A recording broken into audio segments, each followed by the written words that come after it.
সাবস্টেশনের ভিতর দিয়ে বিশাল ফ্যানগুলো ঘোরার শব্দ বদলে গেল। এক বিকট আর্তনাদ করে ফ্যানগুলো উল্টো দিকে ঘুরতে শুরু করলো। বাইরের বাতাস ভেতরে ঢোকার বদলে ভেতরের বাতাসকে টেনে বাইরের দিকে ঠেলতে শুরু করলো। অনির্বাণ এবার লরিটাকে ব্যাক গিয়ারে দিল। লক্ষ্য করলো আরিফ যে জায়গায় দাঁড়িয়ে আছে তার ঠিক পেছনেই সাবস্টেশনের বিশাল হাই ভোল্টেজ আর্থিং রডগুলো। অনির্বাণ লরিটাকে তীব্র গতিতে আরিফের দিকে পিছিয়ে নিয়ে গেল। কি করছেন মাস্টার মশাই? মরবেন তো আপনিও। আরিফের চোখে এবার ভয়ের ঝিলিক। আমি তো শিক্ষক আরিফ সাহেব, ছাত্রদের জন্য আমি মরতে ভয় পাই না।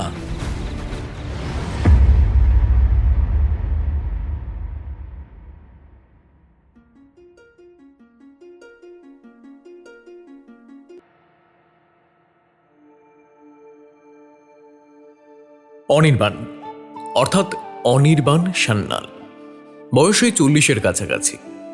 স্থানীয় সরকারি বিদ্যালয়ের অঙ্কের শিক্ষক। সংসারে কেউ নেই, তবে তার দৈনন্দিন জীবনের রুটিন সকলের জানা।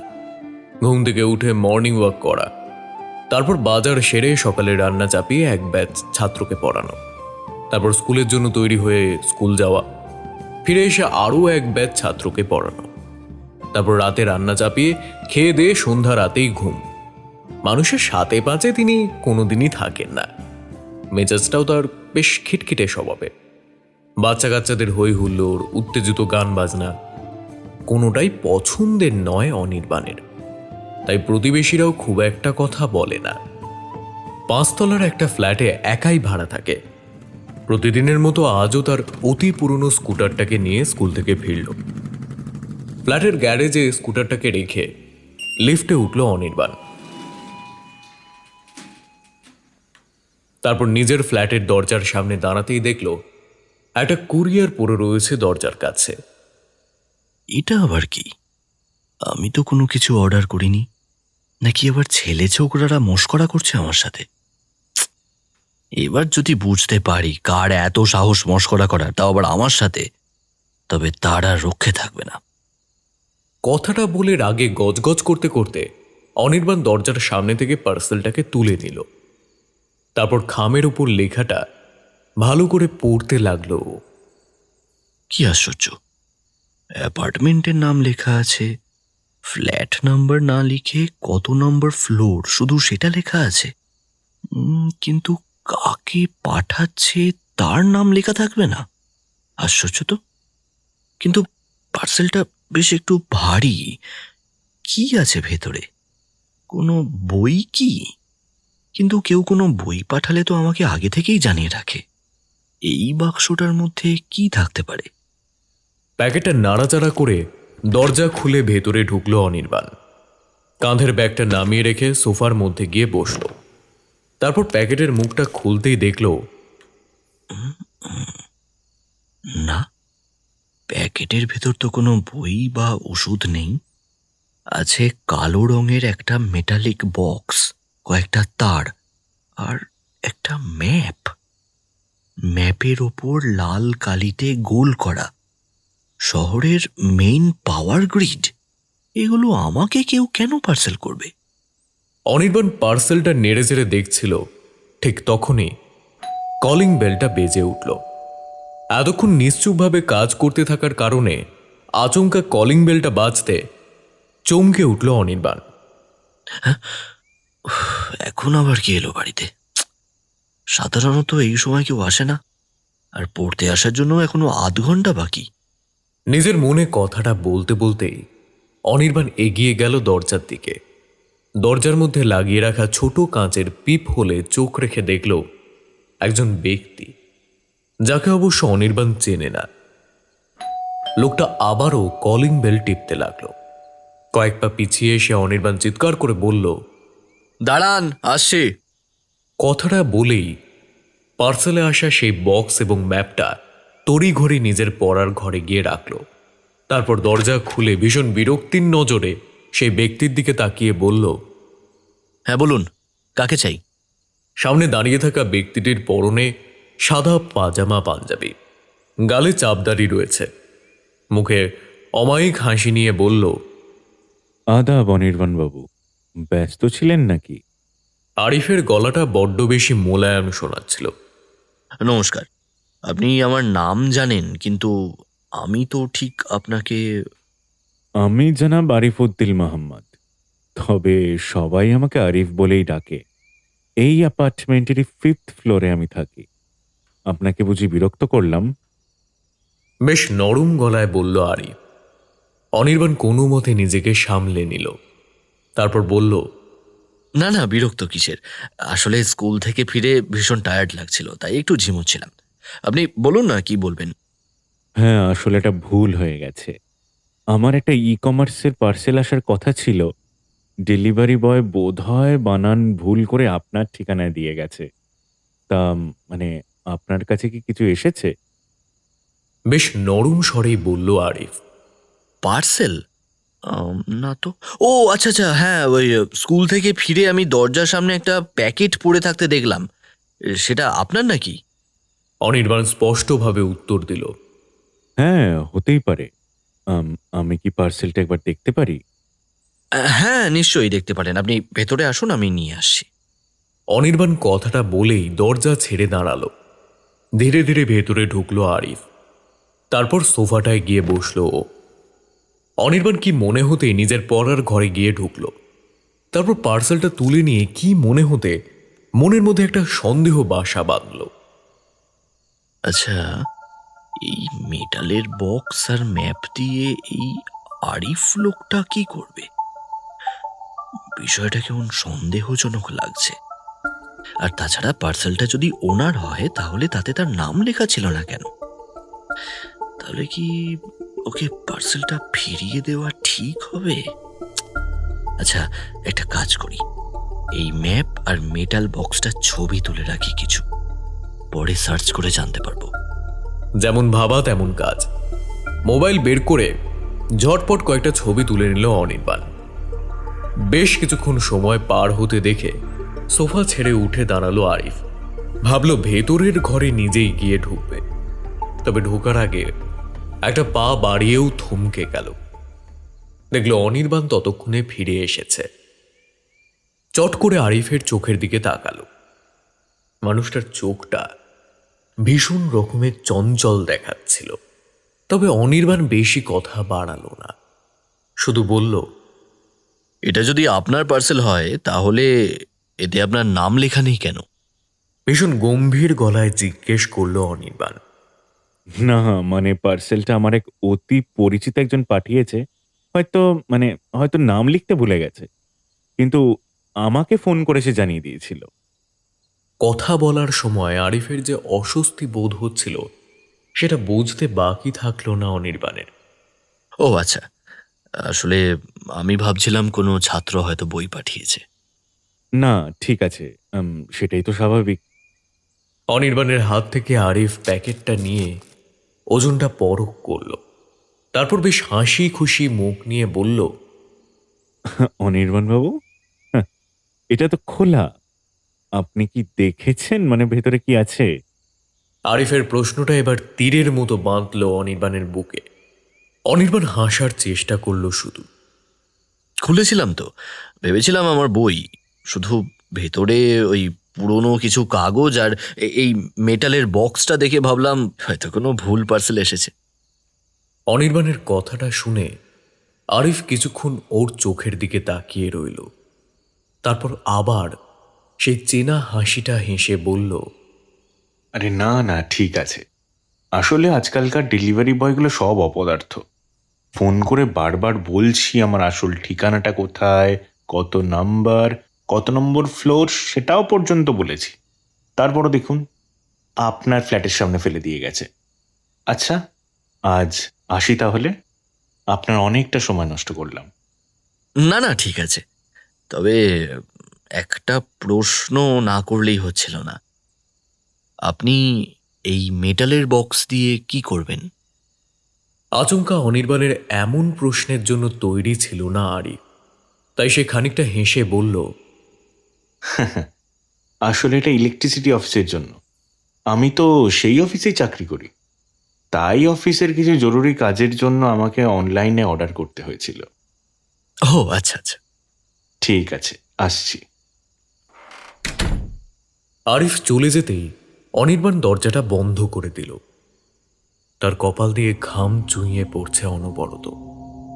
এবার এসে তৈরি করে নিজের পড়ার ঘরে গিয়ে ঢুকল।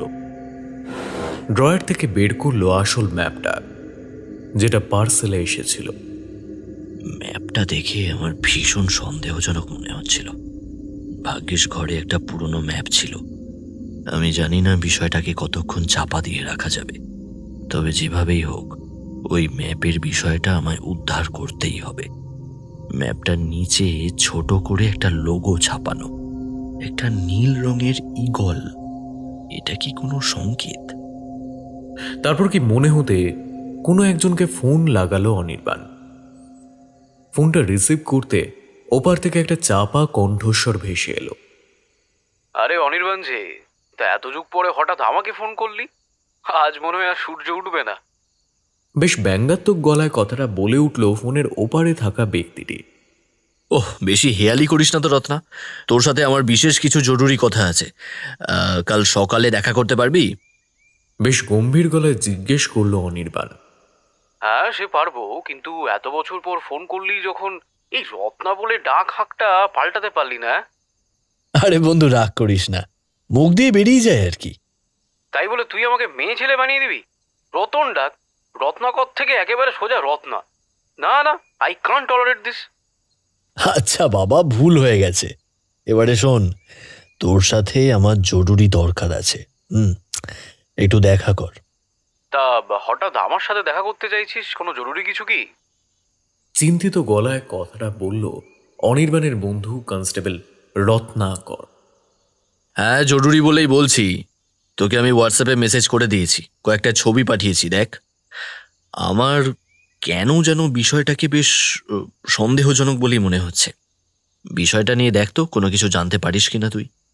আচ্ছা বেশ, তুই আমাকে পাঠা, আমি দেখে নিচ্ছি। হ্যাঁ দেখ, তোর মোবাইলে গেল। আমাকে যত তাড়াতাড়ি পারিস জানাতো। বেশ উত্তেজিত গলায় কথাটা বলেই ফোনটা রেখে দিল অনির্বাণ। তারপর বাথরুমে গিয়ে গিজারটা অন করলো।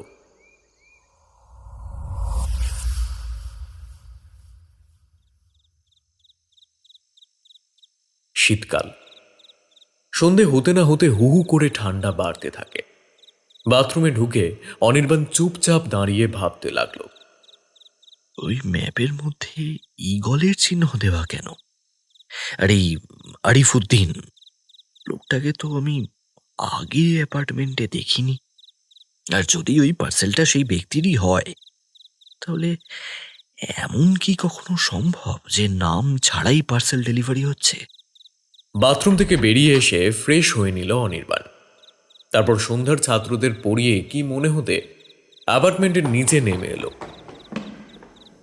গ্যারেজ ঘরের পাশে রেজিস্টার রুমে গিয়ে ঢুকলো অনির্বাণ। সেখানে সিকিউরিটিকে জিজ্ঞেস করলো, আচ্ছা বাহাদুর, এই অ্যাপার্টমেন্টে কতগুলো পরিবার আছে সে সম্বন্ধে রেজিস্টারে লেখা আছে না? हाँ सब तो लिखा है। নেপালি ছেলেটা কোনো রকমে ভাঙা ভাঙা হিন্দিতে বলল, আচ্ছা, এই অ্যাপার্টমেন্টের 5th ফ্লোরে কে থাকে তুমি জানো? 2 महीने पहले तो कोई भी नहीं रहता था, लेकिन दिसंबर में एक आदमी आया है। नाम नाम तो याद नहीं। আমি বলছি, 5th ফ্লোরে ওই ব্যক্তির নাম আরিফুদ্দিন মোহাম্মদ। শুনলাম তিনি নাকি ইলেকট্রিসিটি অফিসে চাকরি করেন। हाँ साहब, उन्हीं रजिस्टरे ताई लिखिएছেন, इलेक्ट्रिसिटी ऑफिस में ही काम करता है। क्यों साहब, कुछ हुआ है क्या? তবে বাহাদুরের এই উত্তরে যেন সন্তুষ্ট বোধ হচ্ছিল না অনির্বাণের। আর ঠিক তখনই মোবাইল ফোনটা বেজে উঠল। ফোনটা হাতে নিয়ে দেখল রত্নার ফোন। রিসিভ করতেই ওপাশ থেকে চাপা কণ্ঠস্বর ভেসে এলো। এই অনি, তুই এই জিনিসগুলো কোথায় পেলি বলতো? না মানে মেটালের বক্স, এরকম একটা অদ্ভুত ধরনের ম্যাপ, আমি ঠিক বুঝতে পারছি না। কি তুই বুঝতে পারছিস না রত্না? কি পুলিশ ডিপার্টমেন্টে চাকরি করিস তুই? হ্যাঁ, কোথায় এই সমস্ত বিষয় রিসার্চ করে তুই আমাকে জানাবি? রীতিমতো কর্কশ গলায় বলল অনির্বাণ। এই দাঁড়া দাঁড়া দাঁড়া, পুলিশ ডিপার্টমেন্টে চাকরি করে ঠিকই, কিন্তু আমি একটা সাধারণ কনস্টেবল। তোর মতো স্কুলের ফার্স্ট বয় তো ছিলাম না যে সব বিষয়ে আমার একটা অগাধ জ্ঞান থাকবে। কিন্তু এই মেটালের বাক্সটা দেখে আমার কেমন একটা সন্দেহকর বলে মনে হচ্ছে। সন্দেহজনক মনে হচ্ছে তো? আমারও সেটাই হচ্ছে। তুই একটু খোঁজ নিয়ে দেখ এই বিষয়ে কিছু জানা যায় কিনা। কিন্তু আগে তুই তো এটা বলবি যে কোথা থেকে পেলি এসব। আরে আজ যখন স্কুল থেকে ফ্ল্যাটে ফিরি, দেখি আমার ফ্ল্যাটের দরজার সামনে একটা পার্সেল পড়ে আছে। পার্সেলটা খুলতেই একটা ম্যাপ আর ওই মেটালের বক্সটা পাই। প্রথমে বুঝতে পারছিলাম না যে এটা কার, কারণ পার্সেলের খামের ওপর কারোর নাম লেখা ছিল না। পরে আমাদের অ্যাপার্টমেন্টের 5th ফ্লোরের একজন ব্যক্তি এসে বলছে এটা নাকি তার। তবে আমি একটা ব্লান্ডার করেছি। এক নিঃশ্বাসে কথাগুলো বলার পর অনির্বাণ থামল। ওর কথাগুলো শুনে ভীষণ অবাক গলায় জিজ্ঞেস করলো রত্না। ব্লান্ডার মানে? তুই যে ব্লান্ডার জাতীয় কিছু করবি এটা তো ভাবলেই আমার কেমন একটা রহস্যবোধ হচ্ছে রে। এই এত নাটক করিস না তো। ব্লান্ডারটা হচ্ছে যে ওই যে ম্যাপটা পার্সেলে এসেছিল আমি সেটা পাল্টে দিয়েছি। আসলে আমার কাছে একটা পুরনো ম্যাপ ছিল, সেই ম্যাপটা পার্সেলের সাথে ওই লোকটাকে আমি দিয়ে দিয়েছি। ব্যাপারটা হচ্ছে পার্সেলে যে ম্যাপটা এসেছিল তাতে অনেকগুলো জায়গায় গোল গোল সার্কেল করা আছে, দেখেছিস হয়তো তুই, সাথে ঈগলের লোগো। তাই আমি ভেবেছি ওটাকে নিয়ে ভালো করে যাচাই করব। যদি দেখি সব ঠিকঠাক আছে পরে একটা ওই সরি টরি বলে ম্যাপটা ফিরিয়ে দেব। অনির্বাণ বেশ গম্ভীর গলায় কথাগুলো বলতে লাগলো রত্নাকে। বুঝলাম। কথাটা বলেই একটা দীর্ঘশ্বাস ছাড়ল রত্না। তারপর আবার বলল, আচ্ছা তুই আমাকে কিছুক্ষণ সময় দে, আমি একটু বিষয়টা নিয়ে ঘেঁটে দেখি, বুঝলি? হ্যাঁ, যা করবি তাড়াতাড়ি, কারণ তুই ভালো করেই জানিস একটা বিষয় নিয়ে আমার বেশি ঝুলে থাকতে ভালো লাগে না। বেশ তীক্ষ্ণ গলায় কথাটা বলেই ফোনটা কেটে দিল অনির্বাণ। তারপর নিজের ফ্ল্যাটের দিকে এগিয়ে যেতেই ও বুঝতে পারল পেছন থেকে হয়তো ওর ওপর কেউ নজর রাখছে। কয়েক পা এগোতেই থমকে দাঁড়ালো সে।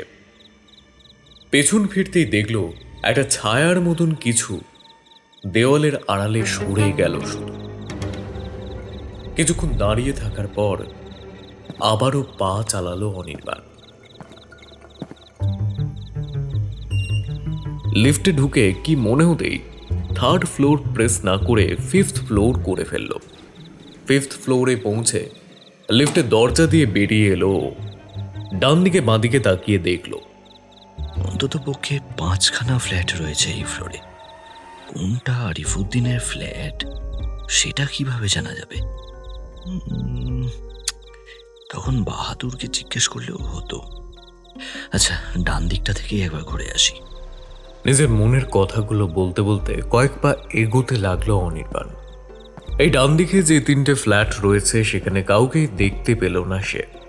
তারপর বাঁদিকটায় দেখে নিয়ে কোনোভাবেই বোঝার উপায় নেই যতক্ষণ না পর্যন্ত দরজায় নক করে ফ্ল্যাটের লোকের সাথে কথা বলা যায়। না, এইভাবে শুধু শুধু সময় নষ্ট করে কোনো লাভ নেই। অনেকদিন হলো ছাদে বেড়ানো হয় না, যাই একটু ছাদ থেকেই বেরিয়ে আসি। নিজের মনে বিড়বিড় করে ছাদের সিঁড়ি দিয়ে ধীরে ধীরে উঠতে লাগলো অনির্বাণ। আর ঠিক তখনই কারো চাপা গলার কণ্ঠস্বর শুনতে পেল সে। পা টিপে টিপে এগিয়ে গেল সামনের দিকে। দেখল ছাদের কোণার একটা রেলিং ধরে কেউ একজন ফোনে কথা বলছে। যদিও পেছন দিকটা তার সামনে হওয়ায় মুখটা বোঝা যাচ্ছিল না। পোশাক পরিচ্ছদ দেখে এটা অনুমান করা যায় যে এটা আরিফ উদ্দিন ছাড়া আর কেউ হতে পারে না। ছাদের আলো নেভানো, ছাদের মধ্যেই বেশ বড় বড় গাছগাছালি টবের মধ্যে লাগানো আছে। আসলে এই অ্যাপার্টমেন্টের অনেকেরই ছাদ বাগানের শখ রয়েছে। একটা গাছের আড়ালে চুপ করে কিছুক্ষণ দাঁড়িয়ে রইল অনির্বাণ। বোঝার চেষ্টা করতে লাগলো ঠিক কী বিষয়ে কথোপকথন চলছে। বস, কি করে বুঝবো বলুন তো যে ওই খরুস মাস্টারটা এই পার্সেলটা খুলে নেবে? আরে আমি কি করব বলুন তো? আমার নাম ঠিকানা যদি সব ঠিকঠাক দিতাম তাহলে তো পরে কেস আরো জন্ডিস হতে পারত। হ্যাঁ, মানছি আপনারা সবটা সামলে নিতেন, কিন্তু আমি কোনো ঝুঁকি নিতে চাইছিলাম না। আসলে আমি ভেবেছিলাম ওই ডেলিভারি বয় অ্যাপার্টমেন্টে ঢুকলেই আমি ওর কাছ থেকে রিসিভ করে নেব। কিন্তু আমি তো বুঝতে পারিনি যে সে একবারে একদম 3rd ফ্লোর অব্দি পৌঁছে যাবে। হ্যাঁ, আমি 3rd ফ্লোরের ঠিকানাটা দিতে বলেছিলাম, কারণ আমি জানি ওই মাস্টারের কেউ নেই, আর ও তো সারাদিন স্কুলেই থাকবে। ওই সময়টায় ওর ঠিকানাটায় যদি পার্সেলটা আসতো, আমি রিসিভ করে নিতে পারতাম। এবার এখন যদি কুরিয়ার সেন্টার থেকে যদি আমার পৌঁছানোর আগেই দিয়ে দেয়, আমি কি করব বলুন তো? না না বস, ওই মাস্টারকে কি করবেন সেটা আপনি বুঝে নিন। হ্যাঁ, সে নজর আমি রাখছি। যদি বেশি বাড়াবাড়ি করে তবে বেশি দিন আর সূর্যের আলো দেখতে পাবে। কিন্তু এই হারামজাদার কাছে ম্যাপটা রয়ে গেছে। হ্যাঁ হ্যাঁ হ্যাঁ, ঠিক আছে ঠিক আছে, হ্যাঁ ঠিক আছে ঠিক আছে, হ্যাঁ রাখছি। কথাটা বলতে বলতে ঠিক তখনই আরিফের মোবাইল ফোনটা বেজে উঠল। ফোনটা রিসিভ করতেই ও বলে উঠল, হ্যালো। আরে সাব্বাস, ঠিক আছে, এর জন্য দিয়ে দে ওকে একটা ইনাম। ফোনটা রেখে ওসির উদ্দেশ্যে আরিফ বলল, ম্যাপটা আমার লোকেরা ওই মহিলা কনস্টেবলের হাত থেকে তুলে নিয়েছে। অনির্বাণ কথাগুলো শোনা মাত্রই অন্ধকারে মূর্তির মতো দাঁড়িয়ে রইল। তার 2 পা রীতিমতো ঠক ঠক করে কাঁপছে। আরিফের শেষ কথাগুলো তার কানের মধ্যে দিয়ে বারবার প্রতিধ্বনিত হতে থাকে। আরিফ পেছন ফেরার আগেই কোনো মতে অনির্বাণ সেখান থেকে দৌড়ে সিঁড়ি দিয়ে নেমে আসতে লাগলো। পেছন থেকে ও শুনতে পারল আরিফ চিৎকার করে বলছে, কে কে ওখানে কে? অনির্বাণ দিকবিদিক জ্ঞান শূন্য হয়ে সিঁড়ি দিয়ে দৌড়ে নিচে নেমে এলো। লিফটে ঢুকলে যদি সে বুঝতে পারে, তাই সে ঝুঁকি নিল না। নিচে নেমে বাগানের মধ্যে দিয়ে হাঁপাতে লাগলো জোরে জোরে।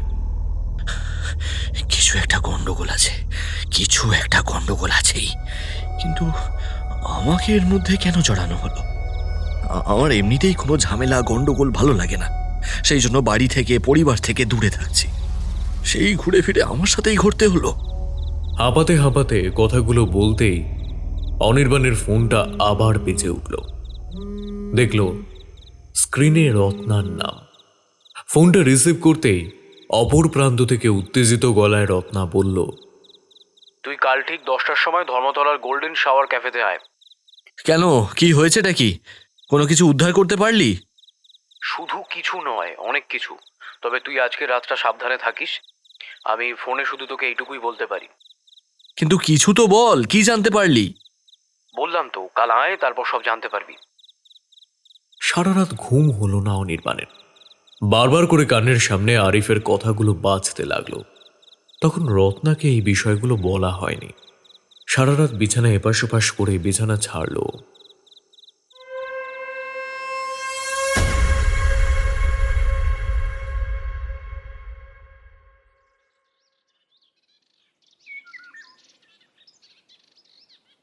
পরদিন সকালে অনির্বাণ সোজা চলে গেল ধর্মতলা মোড়ের সেই গোল্ডেন শাওয়ার নামের ক্যাফেতে। সেখানে তার জন্য অপেক্ষা করছিল তার স্কুলের বন্ধু কনস্টেবল রত্না। আবার দূর থেকেই দেখল রত্নার চোখ মুখ বেশ থমথমে। অনির্বাণকে দেখে রত্না হাত দেখালো। তারপর সোজা সামনে গিয়ে চেয়ার টেনে অনির্বাণ বসতে বসতেই বলল, কিরে, ওদিকটায় অত জায়গা থাকতে তুই এই কোণার মধ্যে টেবিল নিয়েছিস কেন?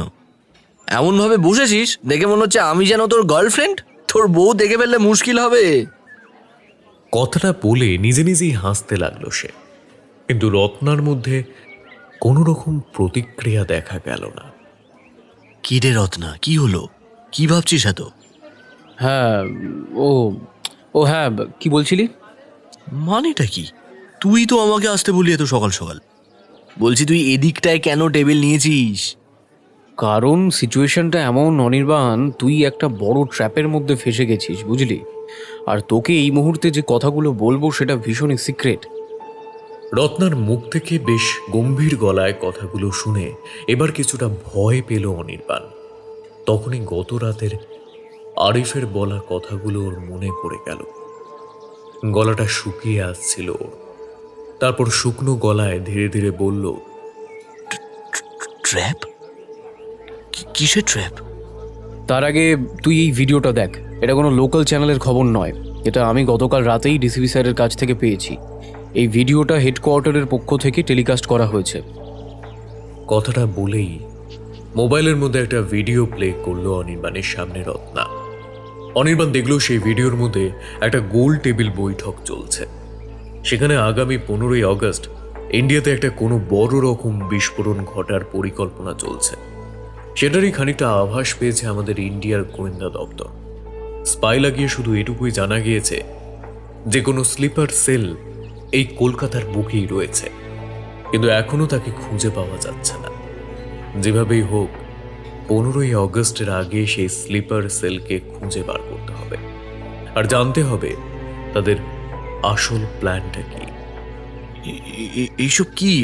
আমি তো কিছু বুঝতে পারছি না রত্না। আর আর এই স্লিপার সেল মানেটাই বা কি? কাবা কাবা গলায় বলল অনির্বাণ। স্লিপার সেল মানে হলো ছদ্মবেশে থাকা শত্রুপক্ষের কোনো স্পাই, বলতে পারিস টেররিস্ট বা আতঙ্কবাদী, যারা আমাদের দেশে সাধারণ মানুষের মতোই জীবনযাপন করে, বিয়ে করে, চাকরি করে, পড়াশুনোও করে। হয়তো সারা জীবন তারা এই নকল পরিচয় নিয়েই থেকে যাবে, কিন্তু যখন যখন তাদের উপর কোনো বিস্ফোরণ ঘটানোর বা কোনো দুর্ঘটনা ঘটানোর অর্ডার আসে, তখন ওরা জেগে ওঠে। তুই কোনোভাবেই বুঝতেই পারবি না যে আসলে স্লিপার সেল কারা। তোর সাথে সাধারণ নাগরিকের মতোই মেলামেশা করবে। রত্নার কথাটা শেষ হতেই অনির্বাণ বলল, তাহলে আমার অ্যাপার্টমেন্টের 5th ফ্লোরে যে লোকটা রয়েছে, আরিফ, মানে ওই আরিফউদ্দিন, সে কি এই স্লিপার সেলের অংশ? হতে পারে, আবার নাও হতে পারে। তুই কি ওর মধ্যে অস্বাভাবিক কিছু দেখেছিস?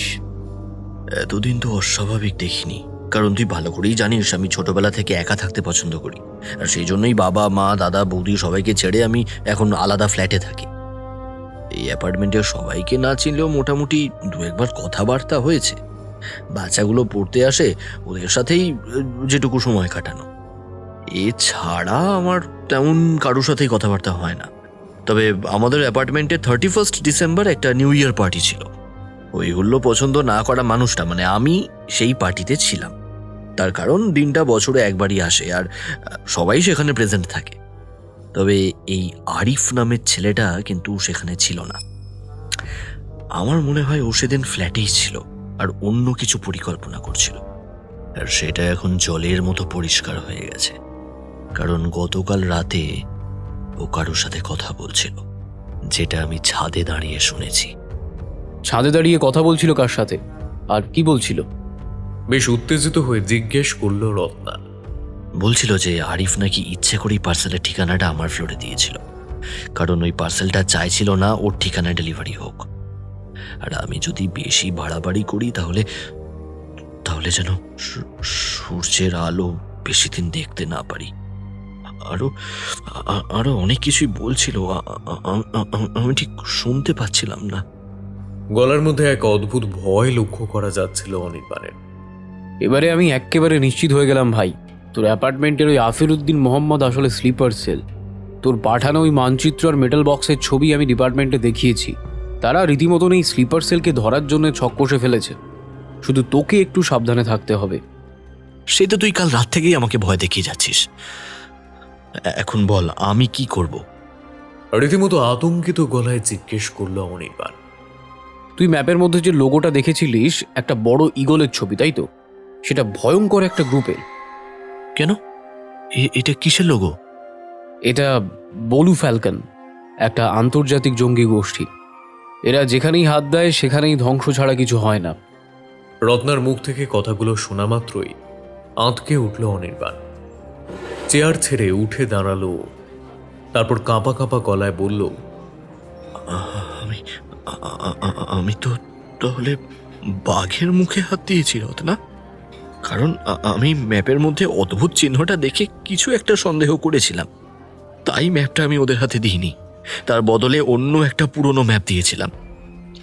কিন্তু এখন যদি ওই ম্যাপের সন্ধানে ওরা আমার পিছনে, তাহলে তাহলে কি হবে?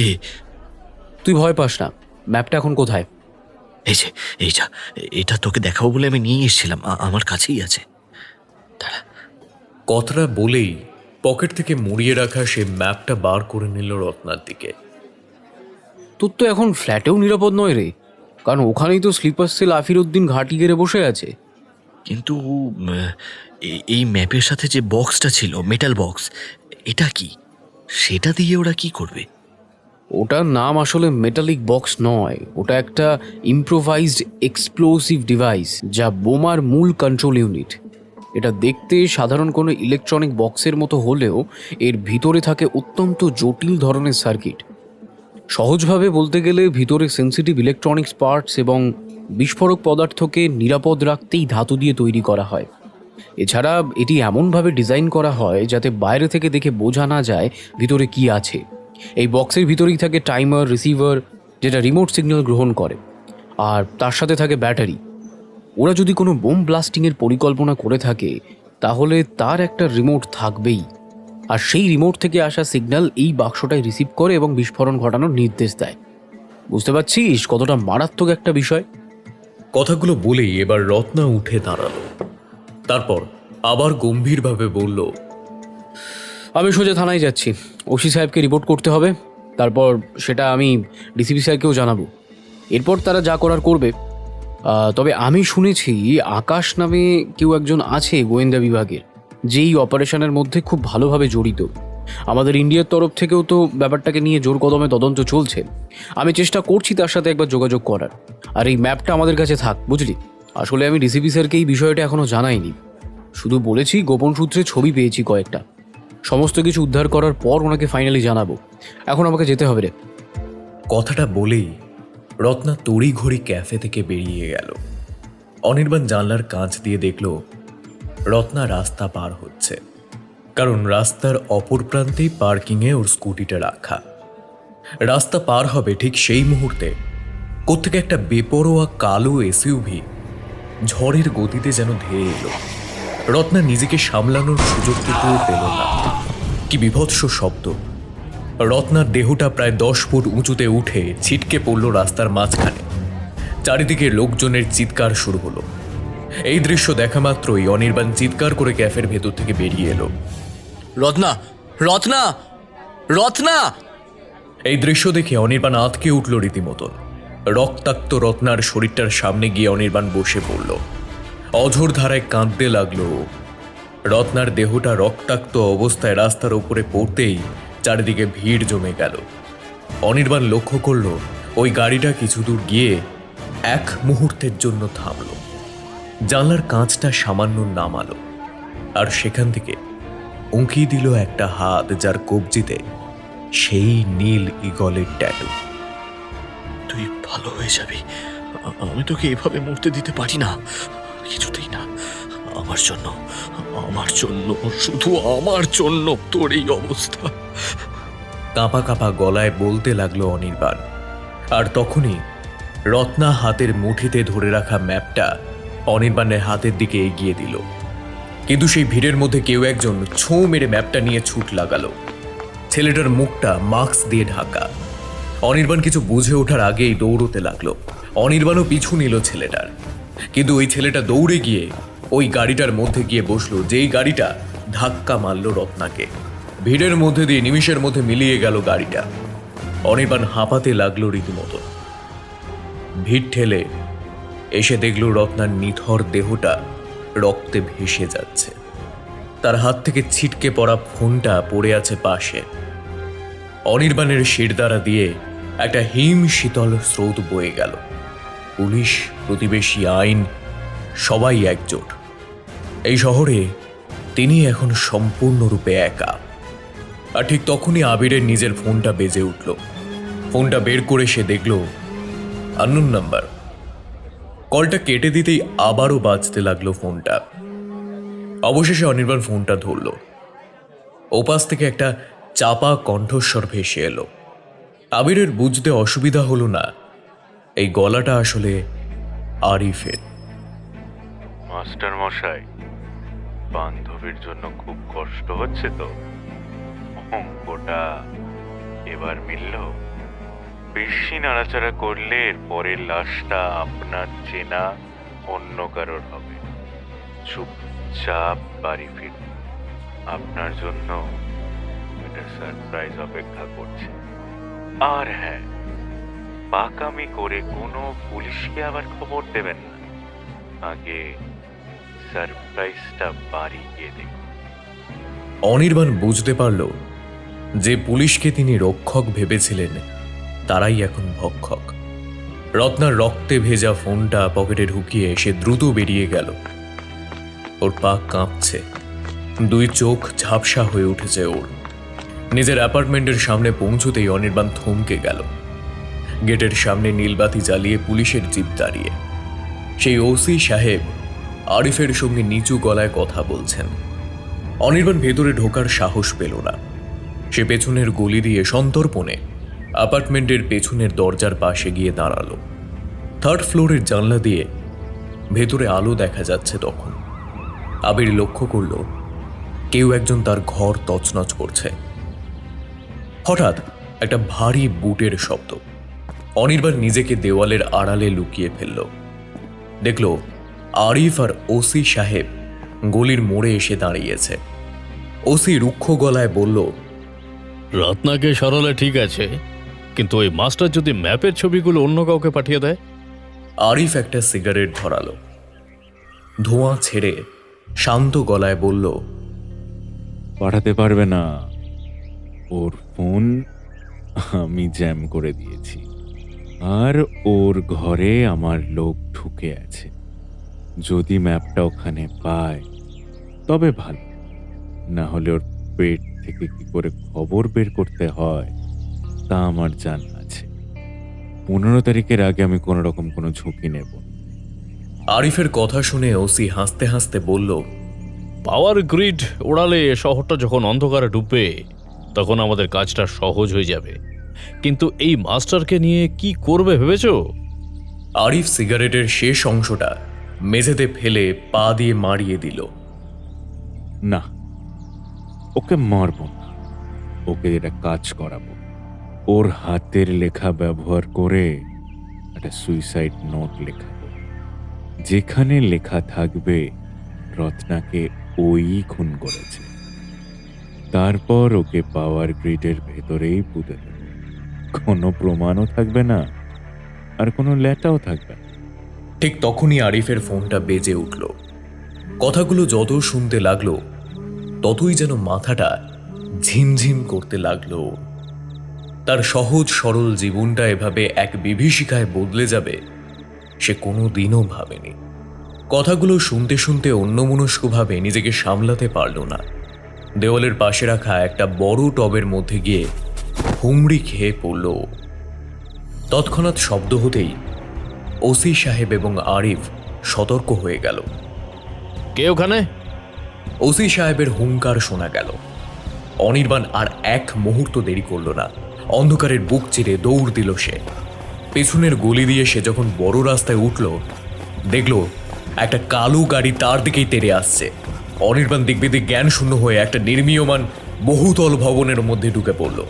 পেছনে চিৎকার শোনা যাচ্ছে, ওকে ধরো, পালাতে যেন না পারে। ভবনের 4 তলায় একটা অন্ধকার কোণে অনির্বাণ হাঁপাচ্ছে। তার সামনে এখন দুটো পথ, হয় আত্মসমর্পণ করে খুনি সাজা, নয়তো এই মরণ ফাঁদ ছিঁড়ে বেরিয়ে আসা। হঠাৎ তার ফোনে ভাইব্রেশন হলো। মোবাইলটা বের করেই সে দেখল স্ক্রিনে একটা নতুন মেসেজ এসেছে। কোনো নাম নেই। মেসেজে লেখা, মাস্টারমশাই, আপনি কোথায়? আমি আকাশ। রত্নার খবরটা পেয়েছি, এখনই ওখান থেকে সরুন। ওরা আপনার ফোনের লোকেশন ট্র্যাক করছে। তার মানে অন্ধকারের মধ্যেও একটা আলোর রেখা দেখা যাচ্ছে, কিন্তু এই আকাশকে, আর সে কিভাবে জানলো যে আমি বিপদে পড়েছি? নিজের মনে বিড়বিড় করতে লাগলো অনির্বাণ। দ্রুত তার দিকে এগিয়ে এলো। হাতে চকচক করছে একটা ছুরি। অনির্বাণ নিজেকে শক্ত রাখল। তার দিকে ধেয়ে আসা লোকটার হাতে ছুরি। 4 তলার খোলা ছাদে কোথাও রেলিং নেই। একপাশে শুধু সার দিয়ে রাখা ইটের স্তূপ আর সিমেন্টের বস্তা। লোকটা একদম কাছে চলে আসতেই অনির্বাণ হঠাৎ নিচু হয়ে গেল। স্কুল জীবনে খেলাধুলোর অভ্যেসটা এখনো মরচে ধরেনি। সে পাশের একটা ভারী সিমেন্টের বস্তা প্রাণপণে ধাক্কা দিয়ে লোকটার পায়ের উপর ফেলে দিতেই আর্তনাদ করে উঠল লোকটা। লোকটা ভারসাম্য হারিয়ে পড়ে যেতেই অনির্বাণ তার হাতের ছুরিটা কেড়ে নেওয়ার চেষ্টা করল। কিন্তু লোকটা যে একজন পেশাদার খুনি সেটা বুঝতে বাকি রইল না অনির্বাণের। অনির্বাণের গলায় এক হাতে চাপ দিয়ে অন্য হাতে ছুরিটা ঘোরালো লোকটা। মাস্টার মশাই, অনেক অঙ্ক কষেছেন, এবার যমরাজার কাছে গিয়ে হিসেব দিন না হয়। লোকটা দাঁত কিরমির করে উঠল। ঠিক সেই মুহূর্তে একটা ভারী বস্তুর আঘাতে লোকটা নিস্তেজ হয়ে পড়ে গেল। অনির্বাণ চোখ মেলে দেখল সামনে হুডি পরা একটা যুবক দাঁড়িয়ে, হাতে লোহার রড। আপনি আপনি ঠিক আছেন স্যার? হ্যাঁ, হাঁপাতে হাঁপাতে কথাটা বলেই যুবকটা তার মাথা থেকে হুডিটা সরালো। হ্যাঁ, আমি ঠিক আছি, কিন্তু তুমি কে? বেশ অবাক হয়ে জিজ্ঞেস করলো অনির্বাণ। আমি আকাশ। এক সময় আমি আপনার ছাত্র ছিলাম। ওই যে সেই ছেলেটা যে অঙ্কে ভীষণ কাঁচা ছিল, আপনি খুব মারতেন, মনে নেই? ও হ্যাঁ হ্যাঁ, আকাশ, মনে পড়েছে। কিন্তু তুমি এখানে কিভাবে? অনির্বাণ হাঁপাতে হাঁপাতে বলল, আমি 5 বছর আগে আপনার কাছে পড়তাম স্যার। এখন সাইবার সেলের গোয়েন্দা বিভাগে আছে। আর ওই 15ই আগস্টে যে অপারেশনটা করতে চাইছে ব্লু ওয়েলকাম জঙ্গি গোষ্ঠী, সেটাকে আটকানোর জন্যই এই মিশনে নেমেছি। বাহ, শুনেও ভালো লাগছে। কিন্তু এই কাজে তো ভীষণ ঝুঁকি আর প্রাণের বিপদ। তবুও কাজটা আমার ভীষণ পছন্দের। যাই হোক, এখানে আপনি বেশিক্ষণ সুরক্ষিত নন, চলুন আমার সাথে। কিন্তু তুমি আমার কথা কি করে জানলে? ও মরার আগে আমাকে ম্যাপের একটা কপি পাঠিয়েছিল আর বলেছিল আপনার ওপর নজর রাখতে। আমি আপনার ফোনের সিগন্যাল ট্র্যাক করেই এখানে এসেছি। নিচে জিপের সাইরেন শোনা যাচ্ছে। পুলিশ আর আরিফের লোকরা ঘিরে ফেলেছে বিল্ডিংটা। স্যার, আমাদের হাতে অত সময় নেই। আরিফ কোনো সাধারণ লোক নয়, ও একটা স্লিপার সেলের লিডার। 15ই আগস্ট পুরো শহরের ইলেকট্রিক গ্রিড উড়িয়ে দিয়ে ওরা ড্রোন হামলা চালাবে। পুরো শহর অন্ধকারে ডুবে গেলে কেউ রুখতে পারবে না তাদের। আকাশ অনির্বাণকে নিয়ে সিঁড়ি দিয়ে নামতে শুরু করলো। কিন্তু আকাশ, আমরা তো একা। ওসি নিজেই তো ওদের দলে। অনির্বাণ রুদ্ধশ্বাসে বললেন, আমরা একা নই স্যার। আপনার হাতে রত্নার ফোনটা আছে। ওখানে রত্না ওসির সাথে আরিফের কথোপকথন রেকর্ড করে রেখেছিল। ওটাই আমাদের ব্রহ্মাস্ত্র। আকাশ বিল্ডিংয়ের পেছনে রাখা একটা বাইকের দিকে ইশারা করলো। বাইকে উঠতে গিয়ে অনির্বাণ দেখল আরিফ নিচে দাঁড়িয়ে, তার হাতে একটা লেজার লাগানো স্নাইপার রাইফেল। লাল বিন্দুটা অনির্বাণের বুকের ওপর তাক করে রেখেছে। আকাশ, স্টার্ট দাও, জলদি করো। অনির্বাণ চিৎকার করে উঠল। আরিফ ট্রিগার টিপল।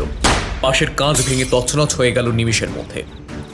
আকাশ বাইক নিয়ে গলির অন্ধকারে মিলিয়ে যাওয়ার ঠিক আগের মুহূর্তে অনির্বাণ দেখল আরিফের মুখে এক ক্রূর হাসি। সে ফোনে কাউকে বলছে, পাখি খাঁচা থেকে বেরিয়ে গেছে। অপারেশন নাইটফল শুরু করো।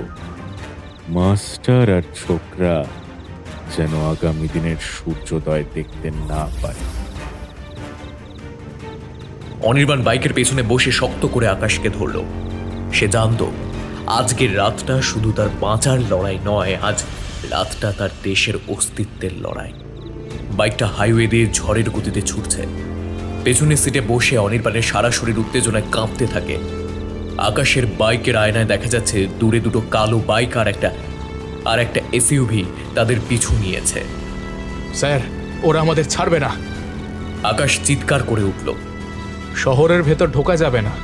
সব মোড়ে পুলিশের চেকপোস্ট। আমরা যাচ্ছি আমার এক বন্ধুর গ্যারেজে, ওখানে আমার সার্ভার আছে। হঠাৎ পেছনের গাড়ি থেকে গুলির শব্দ শোনা গেল। বাইকের চাকা ঘষতে গেল রাস্তায়।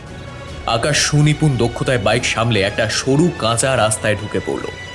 দুপাশে ঘন জঙ্গল এবং অন্ধকার। কিছুক্ষণ পর তারা একটা পুরনো ভাঙাচোরা গুদামের সামনে থামল। আকাশ দ্রুত শাটার খুলে অনির্বাণকে ভেতরে ঢুকিয়ে দিল। ভেতরে গাদা গাদা কম্পিউটার এবং মনিটর চলছে। স্যার, ফোনটা দিন। ওসির সব কল রেকর্ড আর চ্যাট হিস্ট্রি আমাকে ক্লাউডে আপলোড করতে হবে। ওটা ইন্টারনেটে ছড়িয়ে দিলে তবেই এদের আসল মুখোশ সবাই জানতে পারবে। আকাশ কিবোর্ডে আঙুল চালাতে চালাতে বলল। অনির্বাণ পকেট থেকে ফোনটা বের করতে যাবে এমন সময় তার নজর পড়ল গুদামের কোণে রাখা একটা বড় ড্রামের দিকে। ড্রামটা তলা থেকে চুইয়ে রক্ত বেরোচ্ছে। অনির্বাণের বুকটা ধক করে উঠল। সে পা টিপে টিপে ড্রামটার কাছে গেল। ড্রামটা খুলতেই তার মুখ দিয়ে আর্তনাদ বেরিয়ে এলো। লাশ! আকাশ, আকাশ, এটা কার লাশ? কি বিভৎসভাবে গলাটা কেটেছে! আকাশ আর অনির্বাণ দুজনেই দেখতে পেল একটা ছেলের গলা কাটা লাশ রয়েছে, আর লাশের বুকের ওপর সাদা কাগজে লাল রং দিয়ে বড় বড় অক্ষরে লেখা, ওয়েলকাম মাস্টার মশাই। আকাশ পালাও, আকাশ পালাও, ওরা এখানেও পৌঁছে গেছে, ওরা এখানেই আছে। এক্ষুনি এখান থেকে পালাতে না পারলে কিন্তু আমাদের বিপদ ভয়ঙ্কর হবে। অনির্বাণের কথা শেষ হওয়ার আগেই গুদামের পেছনে জানলা ভেঙে একটা টিয়ার গ্যাসের সেল ভেতরে এসে পড়ল। স্যার, নিচে শুয়ে পড়ুন। পুরো ঘর ধোঁয়ায় ভরে গেল নিমিষের মধ্যে। আকাশের গলার স্বর শোনা গেল, কিন্তু ধোঁয়ার মধ্যে কেউ কাউকে দেখতে পাচ্ছে না। ধোঁয়ার ভেতরে জুতোর খচমচ শব্দ শোনা গেল।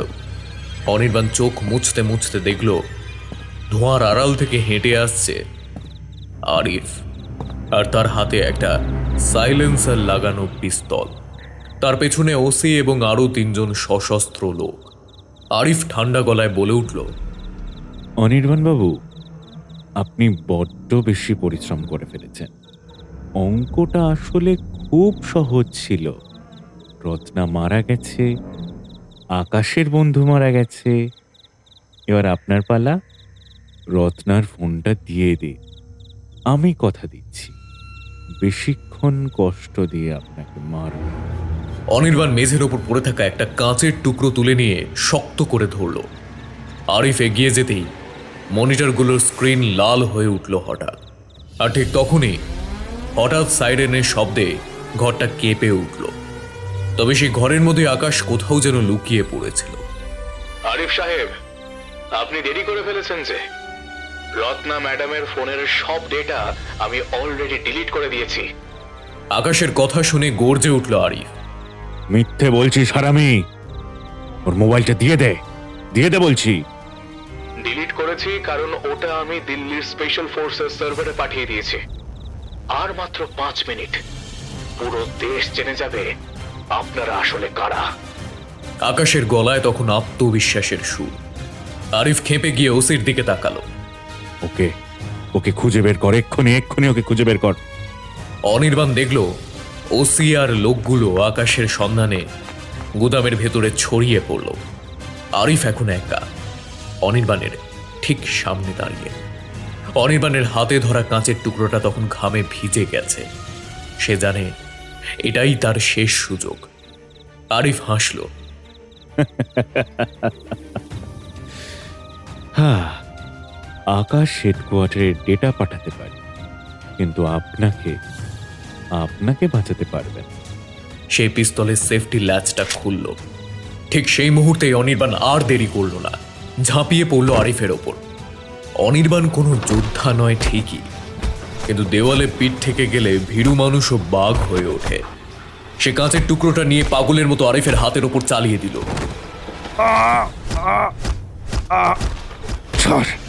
ছাড় বলছি, ছেড়ে দে। আরিফের হাত থেকে পিস্তলটা ছিটকে দূরে পড়ে গেল। অনির্বাণ সুযোগ নষ্ট না করে আরিফকে সজোরে ধাক্কা দিয়ে ধোঁয়ার আড়ালে হারিয়ে গেল। গুদামের ভেতর এখন লুকোচুরি খেলা চলছে। একপাশে সশস্ত্র খুনিরা, অন্য পাশে একজন নিঃস্ব শিক্ষক এবং একজন টেক উইজার্ড। স্যার, এইদিকে! অন্ধকারের মধ্যে থেকে একটা হাত অনির্বাণকে টেনে নিল। আকাশ তাকে নিয়ে একটা পুরনো ট্রাক্টরের আড়ালে বসে আছে। তার কপালে চোট, সেখান থেকে রক্ত ঝরছে। স্যার, ও মিথ্যে বলেছে। আমি ডেটা পাঠাতে পারিনি। জ্যামারের কারণে আপলোড আটকে গেছে। মাত্র 80% হয়েছে। আমাদের আরো অন্তত 3 মিনিট সময় লাগবে। অনির্বাণ আকাশের কাঁধে হাত রাখল। আমি জানি আকাশ, আরিফ তোমাকে মারতে আসছে। আমি ওদের বিভ্রান্ত করছি। তুমি কাজ শেষ করো। কিন্তু স্যার, অঙ্কের মাস্টার মশাইকে শেখাতে এসো না আকাশ। ওরা আমাকে জ্যান্ত চায়। যাও। অনির্বাণ উঠে গিয়ে সজোরে একটা টিনের ড্রাম লাথি মেরে ফেলে দিল। শব্দ শুনে ওসির লোকগুলো সেদিকে দৌড়ল। ওই তো মাস্টার মশাই, ধরো ওকে। ওসির চিৎকার শোনা গেল। অনির্বাণ গুদামের পেছনের দরজা দিয়ে অন্ধকারের মধ্যে দৌড়তে লাগলো। পেছনে গুলির শব্দ শোনা যাচ্ছে। সে একটা ঝোপের আড়ালে লুকিয়ে পড়ল। দেখলেন ওসি আর তার দুজন লোক তাকে খুঁজতে খুঁজতে জঙ্গলটার ভেতরে ঢুকেছে। আরিফ তখন গুদামের ভেতরে একা। সে ধীর পায় আকাশের কম্পিউটারের দিকে এগোচ্ছে। তার হাতে এখন একটা ছুরি। আকাশ সোনা, তোমার মাস্টার মশাই তোমায় মরার জন্য ফেলে পালালো। এখন বলো তো কোর্টটা ঠিক কোথায় আর কি? বলো বলো, বলে ফেলো, বলে ফেলো। আকাশের হাত কাঁপছে। প্রসেসিং বারটা 85% আটকে আছে। সে কিবোর্ড চেপে পাল্টা আক্রমণ করার চেষ্টা করলো। আরিফ সাহেব, এই দেশটা আপনার মতো লোকেদের জন্য নয়। আরিফ আকাশের চুলের মুঠি ধরে মাথাটা টেবিলের ওপর ঠুকে দিল।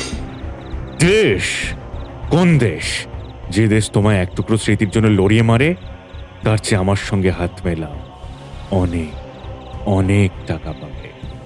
আর ঠিক সেই মুহূর্তে গুদামের বাইরে একটা জোরালো বিস্ফোরণ হলো।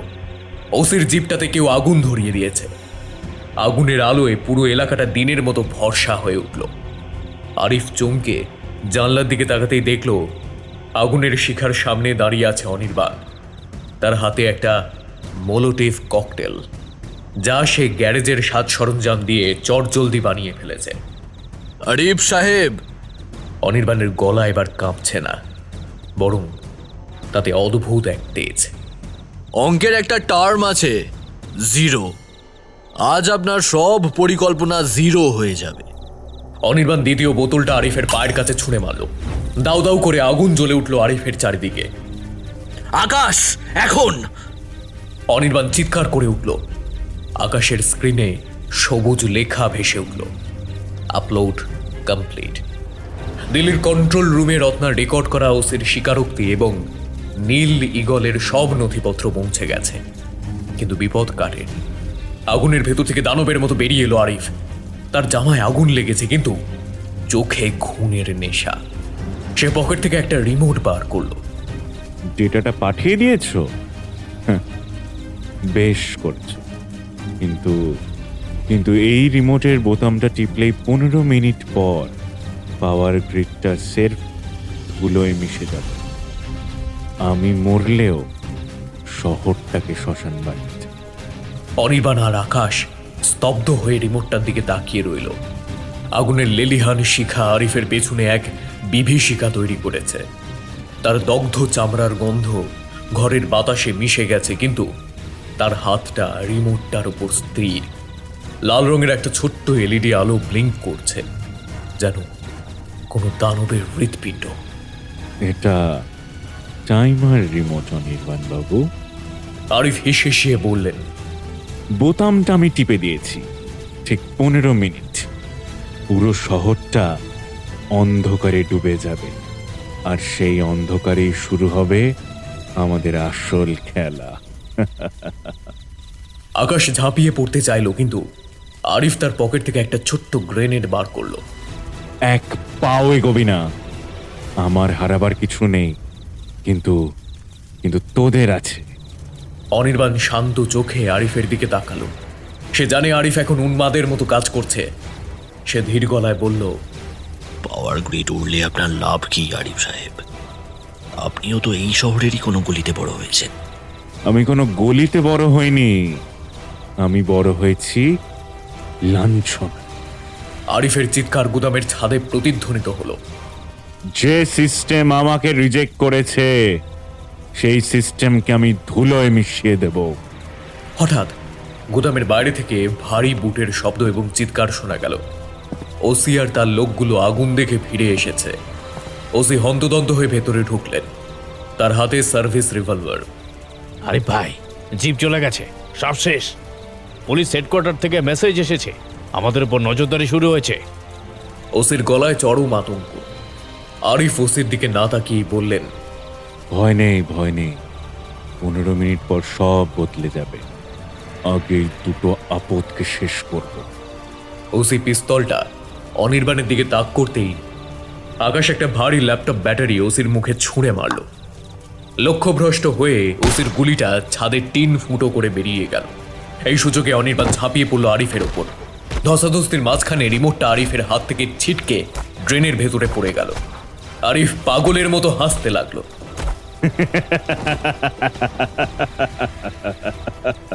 খুঁজে পাবে না, খুঁজে পাবে না, ওটা ওয়াটার প্রুফ। সময় কমছে মাস্টার মশাই, খুঁজে পাবেন না। ঠিক তখনই আকাশ চটজলদি ফোনের স্ক্রিনে কিছু একটা দেখলো। স্যার, পাওয়ার গ্রিডের ম্যাপটা দেখুন। ওরা ডিরেক্ট গ্রিডে বোমা রাখিনি, ওরা গ্রিডের কুলিং সিস্টেম আর মেইন ট্রান্সফরমারের জাংশনে আইইডি সেট করেছে। ওই জাংশনটা ঠিক আমাদের এই গুদাম থেকে মাত্র 2 কিলোমিটার দূরে, সাবস্টেশনের পেছনে।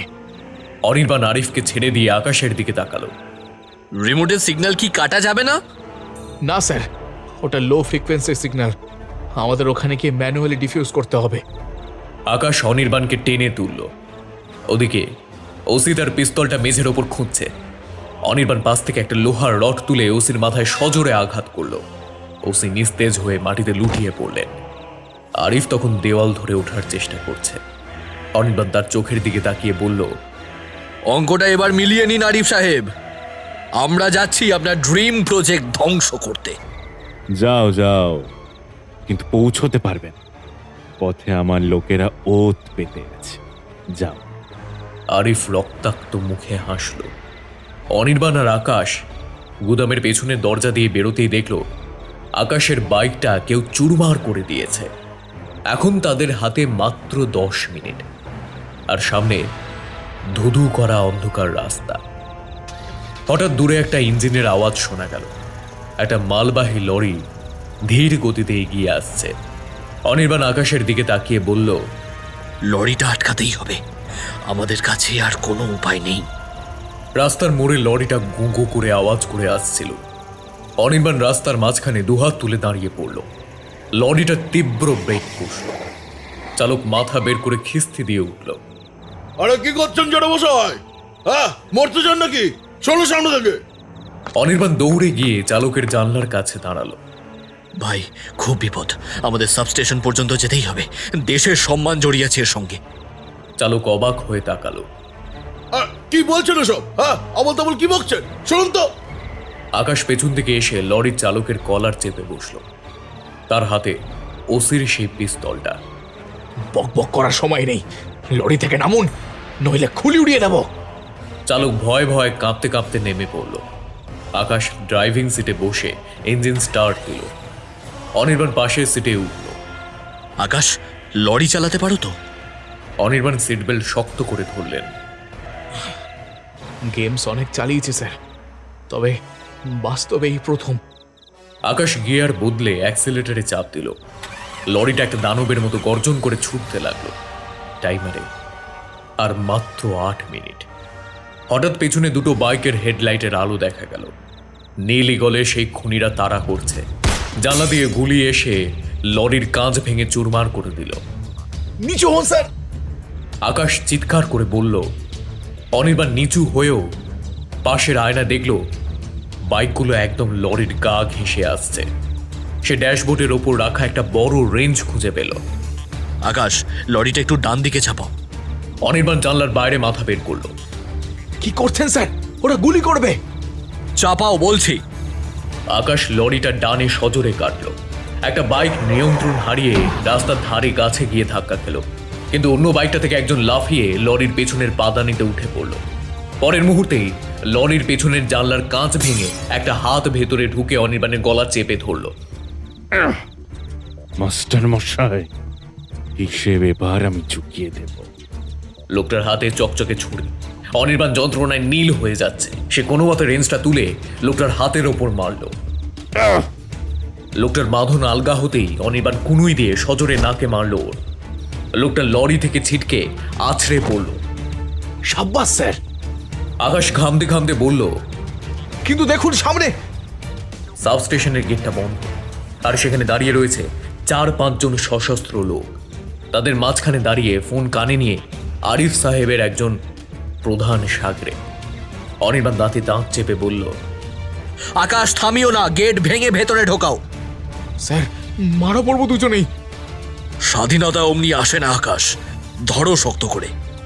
আকাশ চোখ বন্ধ করে অ্যাক্সিলেটারটা পুরোটা চেপে ধরল। লরিটা একটা গোলার মতো গেটের দিকে এগিয়ে গেল। ভারী লোহার গেটটা কাগজের মতো দুমড়ে ভেতরে ঢুকে গেল লরিটা। লরির চাকার নিচে কারোর হাড় গুঁড়ো করার কটমট শব্দ শোনা গেল। সাবস্টেশনের ভেতরে তখন ধোঁয়া আর আর্তনাদ। টাইমার বলছে 3 মিনিট 20 সেকেন্ড। আকাশ লরি থেকে লাফিয়ে নামলো। স্যার স্যার, ওই দেখুন ট্রান্সফরমারের পাশে লাল আলোটা জ্বলছে, ওটাই আইডি। অনির্বাণ লরি থেকে নামতে গিয়ে দেখলো তার পায়ে একটা গুলি লেগেছে। রক্তে প্যান্ট ভিজে গেছে, কিন্তু সে ল্যাংজাতে বোমার দিকে দৌড়লো। আকাশ, তুমি ডিফিউজ করতে পারবে? আগে কভার দিন স্যার, ওরা আসছে। অন্ধকারের আড়াল থেকে আরিফের বাকি লোকগুলো বেরিয়ে আসছে, তাদের হাতে স্বয়ংক্রিয় রাইফেল। অনির্বাণ ওসির পিস্তলটা আকাশের হাত থেকে কেড়ে নিল। তুমি বোমায় মন দাও আকাশ, আমি ওদের দেখছি। কিন্তু স্যার, আপনি তো পিস্তল চালাতে জানেন না। অনির্বাণ ম্লান হাসল। থিওরি জানি আকাশ, প্রজেক্টাইল মোশন আর অ্যাঙ্গেল অফ রিফ্লেকশন, অঙ্কটা এখানেও কাজ করবে। টাইমারে আর মাত্র 2 মিনিট 45 সেকেন্ড। লাল আলোটা এখন দ্রুত ব্লিঙ্ক করছে, যেন মৃত্যুর পদধ্বনি। আকাশ বোমার বাক্সটা খুলে ভেতরে তারের জট দেখে কপালে ঘাম মুছল।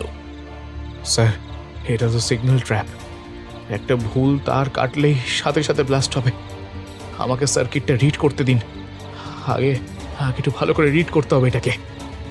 শান্ত হও আকাশ, শান্ত হও, তুমি পারবে, আমি ওদের আটকে রাখছি। অনির্বাণ খুঁড়িয়ে একটা ইলেকট্রিক পোলের আড়ালে গিয়ে দাঁড়ালেন।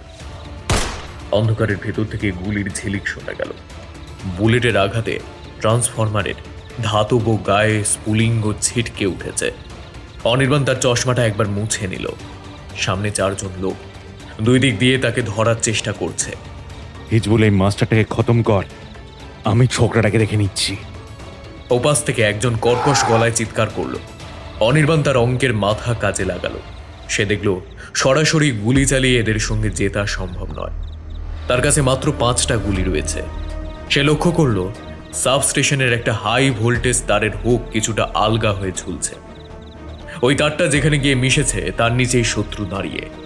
অনির্বাণ পিস্তলটা 2 হাতে শক্ত করে ধরল। প্রথম গুলিটা লোকটার দিকে নয়, ছুঁড়ল হুকটার জয়েন্টে। হুকটা ছিঁড়ে নিচে পড়ল, কিন্তু লোকটা মারা গেল না, শুধু চমকে একপাশে সরে গেল। এটাই অনির্বাণের পরিকল্পনা ছিল। লোকটা যেদিকে সরেছে সেখানে একটা তেলের ড্রাম লিক করছিল। আকাশ, আর কতক্ষণ? অনির্বাণ চিৎকার করে জিজ্ঞেস করলো, আর 1.5 মিনিট স্যার।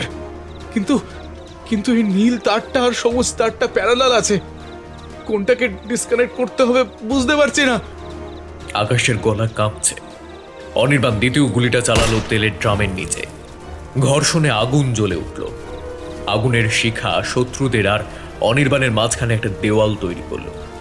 শত্রুরা সাময়িকভাবে থমকে গেছে, কিন্তু আরিফের প্রধান সাগরেদ হিজাবুল আগুনের ভেতর দিয়ে গুলি চালালো। একটা গুলি অনির্বাণের কাঁধ ছুঁয়ে বেরিয়ে গেল। অনির্বাণ যন্ত্রণায় আর্তনাদ করে উঠল, কিন্তু পিস্তল ছাড়ল না। মাস্টার মশাই, অঙ্ক আবার ভুল হয়ে গেল তো? হিজাবুল হাসতে হাসতে এগিয়ে এলো। আপনার পিস্তলে আর 3টে গুলি আছে, আর আমরা 4 জন। অনির্বাণ রক্তমাখা মুখে হাসল। ইজাবুল, তুমি অঙ্কে কাঁচা। 3টে গুলি দিয়ে 4 জনকে মারা যায় না, কিন্তু 3টে গুলি দিয়ে পুরো পরিবেশ বদলে দেওয়া যায়। অনির্বাণ হঠাৎ আকাশের দিকে ঘুরে বলল, আকাশ, তারের রেজিস্ট্যান্স দেখো। যে তারের ভোল্টেজ বেশি ওটাই মেইন ট্রিগার। সবুজ তারটা কাটো। আপনি শিওর তো স্যার? আমার কোনোদিন অঙ্কে ভুল হয় না আকাশ, আমি বলছি তুমি কাটো। আকাশের হাত কাঁপছে। সে প্লায়ার্স দিয়ে সবুজ তারটা কাটল। ওদিকে হিজাবুল বন্দুক তাক করেছে আকাশের মাথায়। খবরদার! হিজাবুল গর্জে উঠল। ঠিক সেই মুহূর্তে অনির্বাণ তার শেষ তুরুপের তাসটি খেলল। সে পিস্তলটা দিয়ে আকাশের ঠিক মাথার উপরে থাকা একটা ভারী ইনসুলেটরের ওপর গুলি চালালো। ভারী চীনামাটির ইনসুলেটরটা ভেঙে সজোরে হিজাবুলের মাথার উপর পড়ল।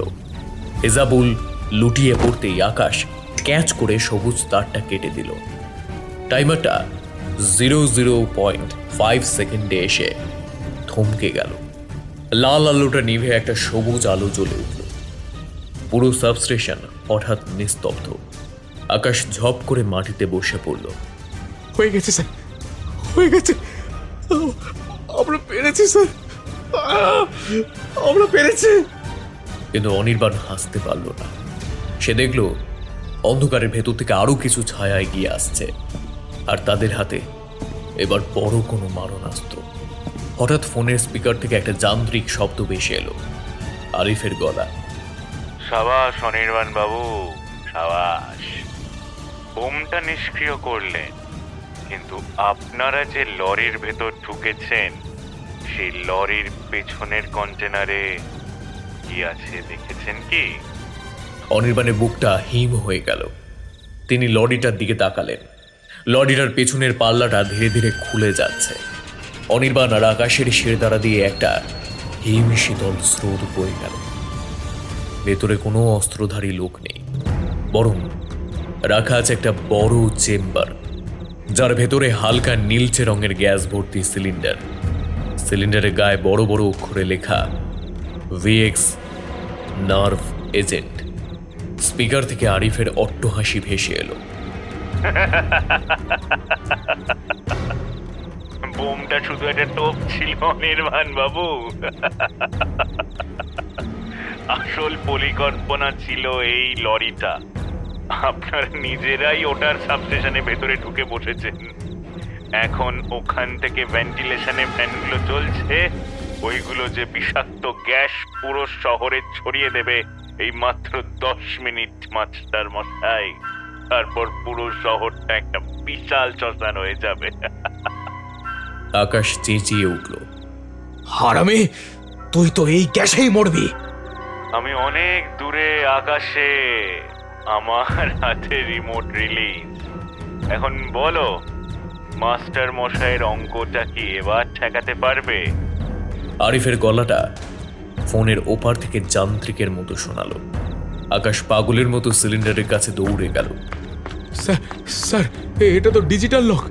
সিলিন্ডার খুললে গ্যাস লিক করবে, আর না খুললে ভেতরে টাইমার সেট করা আছে। আমাদের হাতে কোনো কেমিক্যাল মাস্ক নেই। অনির্বাণ তার যন্ত্রণাকাতর পা নিয়ে লরির কাছে গিয়ে দাঁড়ালো। তার দৃষ্টি এখন স্থির। সে দেখল সাবস্টেশনের বিশাল চিমনি এবং ভেন্টিলেশন সিস্টেমটা লরিটার ঠিক ওপরে। অনির্বাণ শান্ত গলায় জিজ্ঞেস করল, আকাশ, ভেন্টিলেশন ফ্যানগুলোর কন্ট্রোল প্যানেল কোথায়? ওই যে স্যার, বাম দিকের দেওয়ালে। কিন্তু ওগুলো বন্ধ করলে তো সাবস্টেন্সের জেনারেটরে ওভারহিট হয়ে ব্লাস্ট করবে। ব্লাস্ট হতে দাও আকাশ। শহরের লোক বিষাক্ত গ্যাসে ছটফট করে মরার চেয়ে সাবস্টেশন ধ্বংস হয়ে যাওয়া ভালো। শোনো, তুমি কন্ট্রোল প্যানেলে যাও, ফ্যানগুলো রিভার্স মোডে চালাও যাতে গ্যাস বাইরে না গিয়ে ভেতরেই আটকে থাকে। আর আপনি স্যার? আমি এই সিলিন্ডারগুলো নিয়ে লরিটা চালিয়ে সাবস্টেশনের একেবারে পিছনে গভীর জলাশয় নামিয়ে দেব। জল গ্যাসের তীব্রতা কমিয়ে দেবে অনেকটা। যাও আকাশ, হাতে সময় নেই। স্যার, স্যার না! আকাশ চিৎকার করে উঠল, আকাশ, নিজের কাজ করো, এটা মাস্টার মশাইয়ের আদেশ। অনির্বাণ দাঁতে দাঁত চেপে লরির গিয়ার বদলালো। লরিটা আবার গর্জন করে উঠল। অনির্বাণ স্টিয়ারিং ঘুরিয়ে লরিটাকে পেছনের ঢালু রাস্তার দিকে নিয়ে চলল। পেছনের জানলা দিয়ে সে দেখল আকাশ কন্ট্রোল প্যানেলের দিকে দৌড়চ্ছে। বাইরে থেকে গুলির বৃষ্টি হচ্ছে। অনির্বাণ মাথা নিচু করে লরিটা চালাচ্ছে। তার চোখের সামনে এখন অন্ধকার ঘনিয়ে আসছে, কিন্তু হৃদস্পন্দনে শুধু একটি নাম, ভারতবর্ষ। হঠাৎ লরির সামনের কাঁচটা পুরোপুরি ভেঙে গেল। সামনে দাঁড়িয়ে স্বয়ং আরিফ সাহেব। সে লরিতে করেই এখানে পৌঁছেছে অন্য পথ দিয়ে। তার হাতে একটা গ্রেনেড লঞ্চার। খুব বীরত্ব দেখাচ্ছেন অনির্বাণ বাবু, এবার নিজের চিতায় নিজেই জ্বালান। আরিফ লঞ্চারের ট্রিগার টিপল। লরির বনেট লক্ষ্য করে গোলাটা ধেয়ে এলো। লঞ্চারের গোলাটা লরির বনেটে লাগার ঠিক 1 সেকেন্ড আগে অনির্বাণ স্টিয়ারিংটা সজোরে ডান দিকে ঘোরালো। গোলাটা বনেটে না লেগে লরির চাকার পাশের লোহার গার্ডে লেগে বিস্ফোরিত হলো। বিশাল লরিটা 2 চাকার ভারসাম্য হারিয়ে উল্টে যাওয়ার উপক্রম করলো, কিন্তু অনির্বাণ মরিয়া হয়ে ব্রেক আর অ্যাক্সিলেটর চেপে সেটাকে সামনে নিল। লরির বনেটে আগুন ধরে গেছে, ধোঁয়ায় অনির্বাণের নিঃশ্বাস বন্ধ হয়ে আসছে। সে দেখল আরিফ আবার লঞ্চার লোড করছে। আকাশ, রিভার্স মোড চালু করো। অনির্বাণ গলার সর্বশক্তি দিয়ে চিৎকার করল। সাবস্টেশনের ভিতর দিয়ে বিশাল ফ্যানগুলো ঘোরার শব্দ বদলে গেল। এক বিকট আর্তনাদ করে ফ্যানগুলো উল্টো দিকে ঘুরতে শুরু করলো। বাইরের বাতাস ভেতরে ঢোকার বদলে ভেতরের বাতাসকে টেনে বাইরের দিকে ঠেলতে শুরু করলো। অনির্বাণ এবার লরিটাকে ব্যাক গিয়ারে দিল। লক্ষ্য করলো আরিফ যে জায়গায় দাঁড়িয়ে আছে তার ঠিক পেছনেই সাবস্টেশনের বিশাল হাই ভোল্টেজ আর্থিং রডগুলো। অনির্বাণ লরিটাকে তীব্র গতিতে আরিফের দিকে পিছিয়ে নিয়ে গেল। কি করছেন মাস্টার মশাই? মরবেন তো আপনিও। আরিফের চোখে এবার ভয়ের ঝিলিক। আমি তো শিক্ষক আরিফ সাহেব, ছাত্রদের জন্য আমি মরতে ভয় পাই না। অনির্বাণ লরির দরজাটা লাথি দিয়ে খুলে চলন্ত লরি থেকে লাফিয়ে পড়ল। পেছন দিক দিয়ে ধাবমান লরিটা আরিফকে পিষে দিয়ে সাবস্টেশনের প্রধান বৈদ্যুতিক পিলারে গিয়ে লাগল। বিশাল এক বৈদ্যুতিক বিস্ফোরণ হলো। হাজার হাজার ভোল্টের কারেন্ট লরির লোহার বডির মধ্যে দিয়ে আরিফের শরীরে প্রবাহিত হলো। আরিফের মুখ দিয়ে কোনো শব্দ বেরোনোর আগেই তার দেহটা 1 নিমিষে কয়লা হয়ে গেল। গ্যাসের সিলিন্ডারগুলো আগুনের তাপে ফাটতে শুরু করলো, কিন্তু আকাশের বুদ্ধিতে ফ্যানগুলো রিভার্স মোডে থাকায় বিষাক্ত গ্যাসগুলো লোকালয়ের দিকে না গিয়ে সাবস্টেশনের পেছনের পরিত্যক্ত জলাশয়ের দিকে চলে গেল। অনির্বাণ মাটিতে পড়ে গোঙাচ্ছিল, তার শরীর রক্তে মাখামাখি। দূরে লরিটা দাউ দাউ করে চলছে। ঠিক সেই মুহূর্তে আকাশ দৌড়ে এলো। স্যার স্যার স্যার আপনি ঠিক আছেন? আকাশ অনির্বাণের মাথাটা কোলে তুলে নিল। অনির্বাণ ঝাপসা চোখে আকাশের দিকে তাকালো। তার ঠোঁটের কোণে একটা ম্লান হাসি। আকাশ, আকাশ, অঙ্কটা মিলল তো, মিলল তো আকাশ। মিলেছে স্যার, আপনি অসাধ্য সাধন করেছেন। পুলিশ আর আর্মি আসছে, আমি সাইরেন শুনতে পাচ্ছি। অনির্বাণ আকাশের হাতটা শক্ত করে ধরল। আকাশ, আকাশ, রত্নার ফোনটা।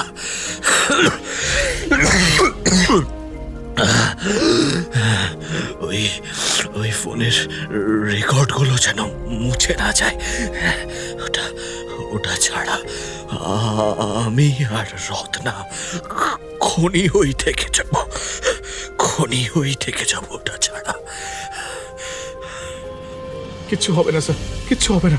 আমি সব ব্যাকআপ রেখেছি, আপনি কথা বলবেন না। অ্যাম্বুলেন্স আসছে, এক্ষুনি আসছে। দূরে তেরাঙ্গা পতাকা লাগানো আর্মির জিপগুলো সাবস্টেশন ঢুকছে। অনির্বাণ আকাশের কাঁধে মাথা রেখে চোখ বুঝল। তার কানে তখন শেষবারের মতো ভেসে এলো আরিফের ফোনের সেই যান্ত্রিক আওয়াজ, যেটা এখনো অকেজো হয়ে মাটিতেই পড়ে রয়েছে। শহরের আলোগুলো একবার দপ করে নিভে আবার জ্বলে উঠল। 15ই অগস্টের ভোর হতে আর মাত্র কয়েক ঘন্টা বাকি। দেশটা বেঁচে গেল, কিন্তু এই দেশপ্রেমের লড়াইয়ের প্রকৃত নায়করা কি স্বীকৃতি পাবে?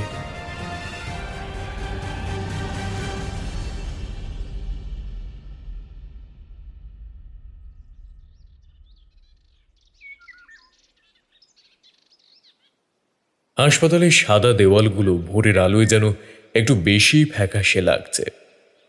অনির্বাণের জ্ঞান ফিরেছে কিছুক্ষণ আগে। সারা শরীরের প্রতিটা হাড় যেন যন্ত্রণায় চিৎকার করছে। জানলার বাইরে তাকাতেই দেখল দূরে তেরাঙ্গা পতাকা উঠছে। আজ 15ই অগস্ট। কেবিনে ঢুকলেন স্পেশাল ফোর্সের সেই অফিসার আর আকাশ।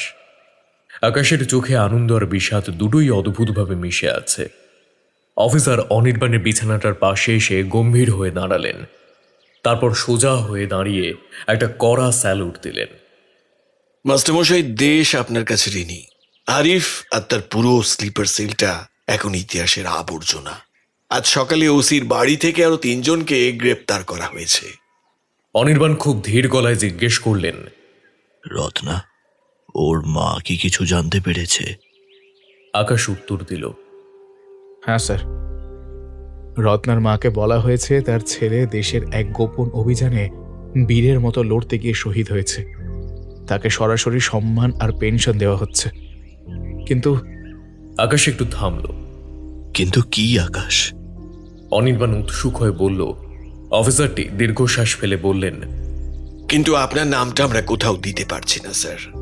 জাতীয় নিরাপত্তার স্বার্থে পুরো অপারেশনটাকে সেনা অভিযান হিসেবে দেখানো হয়েছে। খবরের কাগজে আপনার কোনো উল্লেখ নেই, বরং স্থানীয় পুলিশ আপনার নামে একটা কেস ফাইল করতে চেয়েছিল, লরি চুরি করে সাবস্টেশন ভাঙার দায়। আমি নিজে সেটা আটকেছি। অনির্বাণ ম্লান হাসল। আমি জানতাম। স্বীকৃতির জন্য তো লড়াইটা করিনি অফিসার। শহরটা কি নিরাপদ? একদম। আরিফের তৈরি করা সব বোমা উদ্ধার হয়েছে। পুরো নেটওয়ার্কটা ধ্বংস করে দিয়েছি আমরা। ঠিক সেই সময় দরজায় টোকা দিয়ে ভেতরে ঢুকলেন অনির্বাণের স্কুলের প্রধান শিক্ষিকা এবং তার প্রতিবেশী সেই ভদ্রলোক, যিনি অনির্বাণকে সবসময় নিরামিষ মানুষ বলে ঠাট্টা করতেন। প্রতিবেশী লোকটা ঘরে ঢুকেই বাঁকা হাসি হাসল। কি অনির্বাণ বাবু, শুনলাম কাল রাতে নাকি কোথায় বাইক স্টান্ট করতে গিয়ে লরি উল্টে দিয়েছেন? হ্যাঁ, বুড়ো বয়সে এত হিরোগিরি কি মানায়? দেখুন তো, সারা গায়ে ব্যান্ডেজ। আপনার মতো ভীতু মানুষের অঙ্ক নিয়ে ঘরে বসে থাকাটাই হচ্ছে সব থেকে ভালো। ছি ছি ছি ছি ছি, স্কুলের নামটা একদম ডোবালে। আকাশ রাগে ফেটে পড়তে যাচ্ছিল, কিন্তু অনির্বাণ হাত তুলে তাকে থামিয়ে দিল। অনির্বাণ প্রতিবেশীর দিকে তাকিয়ে শান্ত গলায় বলল, ঠিকই বলেছেন। আমি অঙ্কের মানুষ, মাঝে মধ্যে হিসেবে একটু গোলমাল হয়ে যায়। অফিসার কিছু বলতে যাচ্ছিলেন, কিন্তু অনির্বাণ চোখের ইশারায় তাকে বারণ করল। স্কুলের প্রধান শিক্ষিকা বিরক্তির সুরে বলল, অনির্বাণ বাবু, আপনি সুস্থ হয়ে স্কুল জয়েন করুন, কিন্তু সাবধান, পুলিশ যেন আপনার খোঁজ স্কুলে না করে। আমি কোনো অহেতুক ঝামেলা চাই না। তারা বেরিয়ে যাওয়ার পর কেবিনে এক নিস্তব্ধতা নেমে এলো। আকাশ ফুঁসতে ফুঁসতে বলল, স্যার, ওরা তো জানলই না যে আপনি কাল রাতটা না থাকলে আজ ওরা শ্মশানেই পড়ে থাকতো। আপনার এই অপমান আমি সহ্য করতে পারছি না স্যার। অনির্বাণ জানলার দিকে তাকিয়ে এক অদ্ভুত শান্ত হাসি হাসল। আকাশ, ইতিহাসে সবার নাম লেখা থাকে না। যারা দেশ গড়ে তারা আসলে মাটির নিচে ইটের মতো, কেউ দেখতে পায় না, কিন্তু পুরো ইমারতটা তাদের উপরেই দাঁড়িয়ে থাকে। আজ যখন স্বাধীনতা দিবসের গান বাজছে, আমি জানি সেই সুরের প্রতিটা তানের পেছনে আমার আর রত্নার ঘাম লেগে আছে। এর চেয়ে বড় স্বীকৃতি আর কি বা হতে পারে? অনির্বাণ চোখ বুঝল। তার কাঁধের যন্ত্রণাটা যেন হঠাৎ উদাও হয়ে গেল। সে একজন সাধারণ শিক্ষক হিসেবেই থেকে যাবে। কেউ জানবে না কাল রাতের সেই অজ্ঞাত পরিচয় বীরের আসল পরিচয়। কিন্তু তার আজ মনটা বেশ শান্ত। অঙ্কটা শেষ পর্যন্ত মিলে গেছে।